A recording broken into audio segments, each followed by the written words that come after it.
BJP के उस programme को एक्सपोज भी कर रही हैं। मध्य प्रदेश के वजीर तालीम प्रभुराम चौधरी ने कहा है कि प्रज्ञा ठाकुर का बयान उनकी सोच को दिखाता है। वहीं वजीर प्रियव्रत सिंह ने कहा कि बीजेपी की ये तारीख रही है कि जो वो बोलते हैं वो करते नहीं हैं। सांसद जी की जो अपनी सोच है वो सोच को दर्शाता है। इस पे तो आप आंकलन करो कि उनकी क्या सोच है और उन्हें किस तरीके से। हमारी पार्टी की तो हमेशा सेवा करने की नीति रही है, चाहे हमारे स्वर्गीय राजीव गांधी रहे हों और आज हमारे वर्तमान लीडर राहुल गांधी जी हों, चाहे मुख्यमंत्री कमलनाथ जी हों, चाहे हम सब लोग हों। कांग्रेस हमेशा सेवा की भावना से काम किया है। प्रधानमंत्री जी नरेंद्र मोदी जी ने कहा था वो कभी प्रज्ञा जी को माफ़ नहीं करेंगे। कहा था कि नहीं कहा था? अब मालूम नहीं उनने माफ़ किया कि नहीं किया। इसलिए ये भारतीय जनता पार्टी के लोग जो बोलते हैं वो करते हैं, उसमें बहुत अंतर होता है।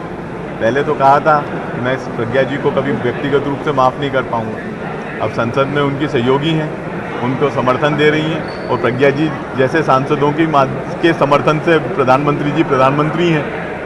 अब ये मुझे नहीं मालूम वो क्या चाहते हैं। उनने कहा था कि कैलाश विजयवर्गीय जी के लड़के के ऊपर कार्रवाई होगी। मुझे नहीं मालूम कितनी कार्रवाई हुई, आपको मालूम है कार्रवाई हुई क्या? तो मोदी जी बात बोल के और छोड़ देते हैं, उस दिन हेडलाइन बन जाती है और दूसरे दिन उस बात को समाप्त कर देते हैं। वहीं बीजेपी लीडर आलोक संजर ने साध्वी का बचाव किया है कि जो बात उन्होंने कही है वो विवादों से परे है। वस्तुतः किसी ने कोई प्रश्न नहीं करा। वो कल कार्यकर्ताओं से मिलने गई थी तो कार्यकर्ताओं से उन्होंने कहा, लगातार उसके फ़ोन आ रहे थे उनके पास, तो उन्होंने ये कहा कि अभी मैं मीटिंग में बैठी हूँ और हम सब मिलकर बड़े काम करें अपने क्षेत्र के लिए। और उस तारतम्य में उन्होंने कहा, जो किसी ने कहा होगा फ़ोन पे, तो उन्होंने कहा ये काम तो पार्षद का है, लेकिन मुझे लगता नहीं है कि इस तारतम्य में कहा कि हम शौचालयों को साफ़ नहीं करेंगे। माननीय प्रधानमंत्री जी का सपना है, सबको सपने को सब लोग मिलकर साकार कर रहे हैं।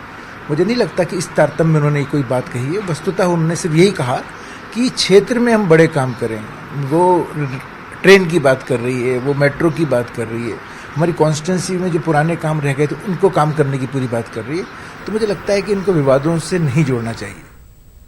बिहार के साबिक वजीर आला राबड़ी देवी ने नीतीश कुमार और सिद्दीकी की मुलाकात पर सफाई दी। ये सफाई उन्होंने न्यूज़ 18 से बात करते हुए दी।